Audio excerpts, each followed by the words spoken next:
13 या 14 नवंबर को देवघर में चुनाव प्रचार के लिए जाएंगे पीएम मोदी। गोड्डा से बीजेपी सांसद निशिकांत दुबे ने दी जानकारी। निशिकांत दुबे बोले, अंत तक झारखंड में चुनाव एक तरफा हो जाएगा। दूसरी पार्टियों में भगदड़ मची है। झारखंड की सिली सीट से आजसू चीफ सुदेश महतो ने किया नॉमिनेशन। सीएम हेमंत रहे मौजूद। झारखंड के जामतारा से बीजेपी कैंडिडेट सीता सोरेन की 2 टूक अपशब्द के लिए कांग्रेस कैंडिडेट इरफान अंसारी माफी मांगे। मधु कोड़ा अब झारखंड में नहीं लड़ सकेंगे चुनाव। दिल्ली हाईकोर्ट ने कहा था सिर्फ चुनाव लड़ने के लिए सजा पर रोक लगाना सही नहीं। महाराष्ट्र में महायुति के बीच करीब 10 सीटों पर फंसा पेच। अखिलेश यादव ने ली चुटकी। बोले, महाराष्ट्र में बीजेपी की महाहार होगी। बीजेपी का गठबंधन बड़े अंतर से हारेगा। मुंबई की वर्ली सीट पर उद्धव और शिंदे सेना में होगी टक्कर। आदित्य ठाकरे के खिलाफ शिंदे गुट ने मिलिंद देवड़ा को दिया टिकट। महाराष्ट्र के डिप्टी सीएम देवेंद्र फडणवीस में अपना नॉमिनेशन दाखिल करते हुए नजर आए। नागपुर दक्षिण पश्चिम सीट से लड़ेंगे चुनाव।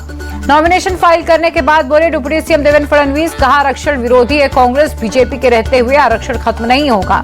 पर्चा भरने से पहले नागपुर में देवेंद्र फडणवीस का रोड शो। नितिन गडकरी भी मौजूद। बड़ी संख्या में लोग हुए शामिल। नामांकन भरने से पहले नागपुर में नितिन गडकरी के घर पहुंचे देवेंद्र फडणवीस। पैर छू कर लिया आशीर्वाद। कोलाबा से बीजेपी कैंडिडेट राहुल नार्वेकर का दावा, इलेक्शन में करीब 50,000 वोट से जीतेंगे। एनसीपी अजित पवार गुट में शामिल हुए बाबा सिद्दीकी के बेटे जीशान सिद्दीकी। मुंबई में अजित पवार की मौजूदगी में ली सदस्यता। एनसीपी में एंट्री के बाद जीशान सिद्दीकी का कांग्रेस पर अटैक। बोले, कठिन समय में बहुत चेहरों के रंग बदलते हैं। महाविकास अघाड़ी ने बहुत झूठे वादे किए। बीजेपी नेता निशिकांत भोसले पाटिल और संजय काका ने एनसीपी अजित पवार ज्वाइन की। डिप्टी सीएम अजित पवार की मौजूदगी में हुए शामिल। एनसीपी के टिकट पर निशिकांत भोसले इस्लामापुर से लड़ेंगे चुनाव। तासगांव से संजय काका को दिया गया टिकट। महाराष्ट्र चुनाव पर बोले कांग्रेस नेता अशोक गहलोत, महाराष्ट्र में कांग्रेस की स्थिति मजबूत, हमारी जीत निश्चित है। महाविकास अघाड़ी में सीट शेयरिंग को लेकर बोले शिवसेना यूबीटी के नेता संजय राउत, कहा आज गठबंधन में छोटी छोटी पार्टियों के साथ बैठकर पूरी लिस्ट हम सोमवार तक जारी करेंगे। औरंगाबाद सेंट्रल में आईएमआईएम कैंडिडेट होंगे नासिर सिद्दीकी। असदुद्दीन ओवैसी ने ऐलान किया। पीएम मोदी ने Asia Pacific conference of German business 2024 को किया संबोधित। पीएम ने कहा, हर कदम मोर्चे पर भारत जर्मनी की दोस्ती गहरी हो रही। पीएम मोदी ने एशिया पैसिफिक कॉन्फ्रेंस में कहा, आने वाले 25 साल के लिए विकसित भारत का रोड मैप तैयार। मुझे खुशी है ऐसे समय पर जर्मन कैबिनेट ने फोकस ऑन इंडिया डॉक्यूमेंट जारी किया। पीएम मोदी ने कहा, जर्मनी ने स्किल्ड भारतीयों के लिए हर साल वाले वीजा की संख्या 20,000 से बढ़ाकर 90,000 की। हमारा आपसी व्यापार $30 बिलियन से अधिक के स्तर पर पहुंचा। जर्मन चांसलर ने पीएम मोदी से मुलाकात की। ओलाफ शोल्ज ने पीएम मोदी के साथ कई अहम मुद्दों पर बात की। जर्मन चांसलर ओलाफ ने हिंदी में ट्वीट कर स्वागत के लिए पीएम मोदी का आभार जताया। लिखा, दुनिया में हमें मित्र और सहयोगियों की आवश्यकता है, जैसे भारत और जर्मन। विमानों को बम से उड़ाने की धमकी देने का सिलसिला जारी। आज फिर 27 विमानों को धमकी मिली। उत्तराखंड के उत्तरकाशी में मस्जिद पर बवाल। मस्जिद हटाने की मांग को लेकर हिंदू संगठनों का प्रोटेस्ट। प्रदर्शनकारियों की पुलिस से झड़प। भीड़ को तितर-बितर करने के लिए पुलिस ने लाठीचार्ज किया। प्रदर्शन के दौरान पथराव हुआ। बारामूला आतंकी हमले पर बोले national conference chief Farooq Abdullah, आतंकी हमले रोके पाकिस्तान, दोस्ती का रास्ता खोजे। फारूक अब्दुल्ला की 2 टूक, हम पाकिस्तान का हिस्सा नहीं बनने वाले। आतंकी हमले करके हमारा भविष्य खराब ना करें। जम्मू कश्मीर के बारामूला में सेना के वाहन पर अटैक। हमले में 3 सैनिकों की शहादत, 2 पोर्टर की भी मौत हुई। आतंकी हमले के बाद बारामूला में सिक्योरिटी हुई टाइट। चप्पे चप्पे पर सुरक्षा बलों की नजर। जम्मू के रियासी में सेना ने चलाया तलाशी अभियान। संदिग्ध गतिविधि की सूचना मिलने पर एक्शन। भारत चीन के बीच समझौते के बाद एक्शन में दोनों देश। एलएसी पर भारत चीन ने किया डिसएंगेजमेंट शुरू। पूर्वी लद्दाख सीमा से सेनाओं का पीछे हटना जारी। टेंट गाड़ियां और मिलिट्री उपकरण हटा रहे हैं सैनिक। 28-29 अक्टूबर तक डिसएंगेजमेंट की प्रक्रिया पूरी हो जाएगी। दिवाली के दिन से शुरू हो सकती है पेट्रोलिंग। उपराष्ट्रपति जगदीप धनखड़ ने दिल्ली में वेनेजुएला की कार्यकारी उपराष्ट्रपति से की मुलाकात। दोनों नेताओं में द्विपक्षीय मुद्दों पर बातचीत। देश भर में लॉरेंस गैंग पर बहुत बड़ा एक्शन। 7 शार्प शूटर्स को दिल्ली पुलिस ने अरेस्ट किया। बाबा सिद्दीकी मर्डर केस में भी पूछताछ जारी। एनआईए ने लॉरेंस बिश्नोई के भाई अनमोल बिश्नोई पर रखा 10 लाख का इनाम। एनआईए ने 2022 के 2 मामलों में दर्ज किया आरोप पत्र।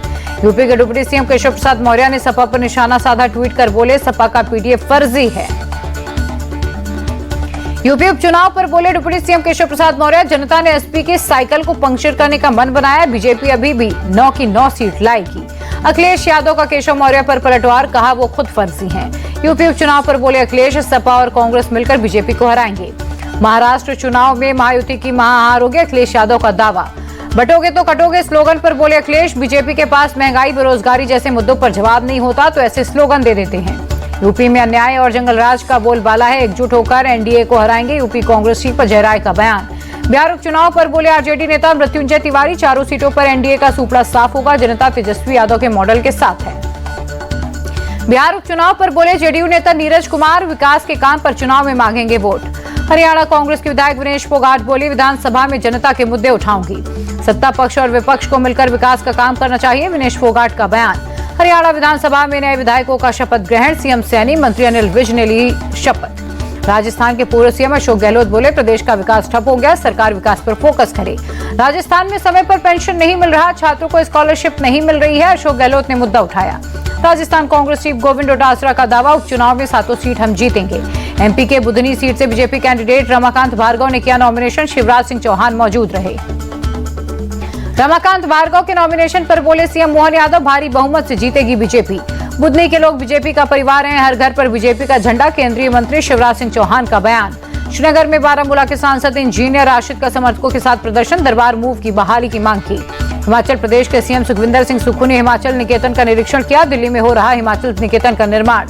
मथुरा में आरएसएस की अखिल भारतीय कार्यकारी मंडल की बैठक, संघ प्रमुख मोहन भागवत हुए शामिल। कमजोर पड़ा चक्रवाती तूफान दाना, ओडिशा और बंगाल में गिरे पेड़ों को हटाने का काम जारी, चक्रवात दाना से आशंका के मुताबिक कम नुकसान। ओडिशा में तूफान से नहीं गई किसी की जान, सीएम मोहन मांझी बोले, तूफान की तैयारियां सफल रहीं। तूफान के मद्देनजर ओडिशा में 5,84,000 लोगों को सुरक्षित जगहों पर किया गया शिफ्ट, सीएम ने दी जानकारी। बंगाल में तूफान से एक शख्स की मौत, सीएम ममता बनर्जी ने दी जानकारी। सीएम ममता बोली, 2 लाख से ज्यादा लोगों को रिलीफ कैंप में रखा गया है, पुलिस और प्रशासन के लोग रेस्क्यू में जुटे। तूफान से प्रभावित राज्यों की केंद्र सरकार हर संभव मदद करे, कांग्रेस चीफ खड़गे की मांग। भुवनेश्वर और कोलकाता एयरपोर्ट पर विमानों का परिचालन हुआ शुरू, चक्रवात तूफान दाना के चलते परिचालन किया था बंद। तमिलनाडु के सलेम में भारी बारिश के बाद जगह जगह जलभराव, यातायात प्रभावित, राहगीरों की परेशानियां बढ़ी। केरल के कई इलाकों में भारी बारिश, स्टैचू जंक्शन इलाके में पानी भरा।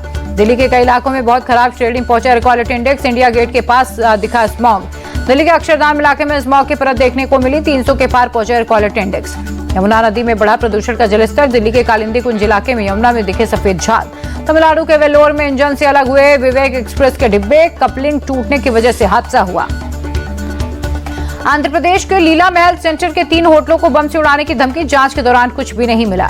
सहारनपुर रेलवे स्टेशन के पास ट्रेन हादसा, मालगाड़ी पटरी से उतरी, फिलहाल किसी के हताहत होने की खबर नहीं। रोहतक में दिल्ली की युवती की हत्या कर शवखेत में दबाया, आरोपी की निशानदेही पर खुदाई कर निकाला गया।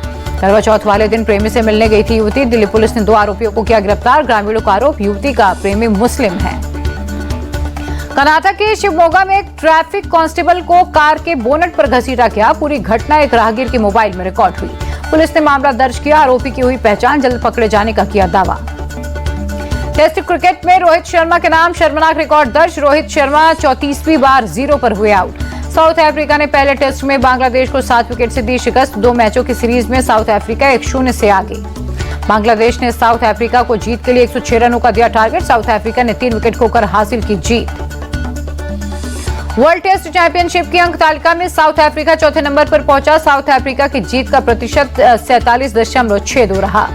WTC अंक तालिका में 98 अंकों के साथ भारत पहले नंबर पर काबिज, ऑस्ट्रेलिया दूसरे और श्रीलंका तीसरे नंबर पर काबिज। भारत की महिला टीम ने पहले वनडे मैच में हासिल की जीत, न्यूजीलैंड को 59 रनों से दी शिकस्त। तिरुपति बालाजी पहुंचे केंद्रीय मंत्री राम मोहन नायडू, भगवान वेंकटेश्वर के दर्शन कर लिया आशीर्वाद। भारतीय शेयर बाजार में भारी गिरावट, निवेशकों के 6 लाख करोड़ रुपए डूबे, सेंसेक्स ने लगातार 5वें दिन लगाया गोता, निफ्टी 24,200 के नीचे हुआ बंद।